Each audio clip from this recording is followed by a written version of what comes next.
Donald Trump puts NATO on the chopping block because the world does not matter to him. Donald Trump is at it again, doing what he does best. Undermining democracy and playing right into the hands of Vladimir Putin. His latest gem, casting doubt on whether the US should actually defend its NATO allies. You know, that tiny little alliance that has kept global security intact for 76 years. But according to Trump, if other nations don't pay up, they're on their own. Sounds familiar? That's because this is straight from his old protection racket playbook. Except instead of real estate, he's gambling with global security. But here's the real question. Why is Trump doing this? Who actually benefits from the US abandoning NATO? Because it's certainly not America. It's not Europe. It's not any democracy that relies on stability. So who's left? Putin, Kim Jong-un, Viktor Orbán.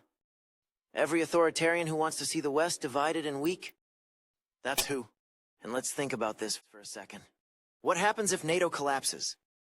If the US, the backbone of the alliance, walks away, do we honestly believe Russia will just sit quietly and behave? Do we think China will stop its territorial ambitions? NATO has been a deterrent for nearly 8 decades, literally preventing World War III. So if it disappears, what's stopping these autocrats from taking exactly what they want? Let's not forget, NATO isn't just some club with membership dues, it's a mutual defense pact. The only time it's ever been used to defend the United States after 9/11.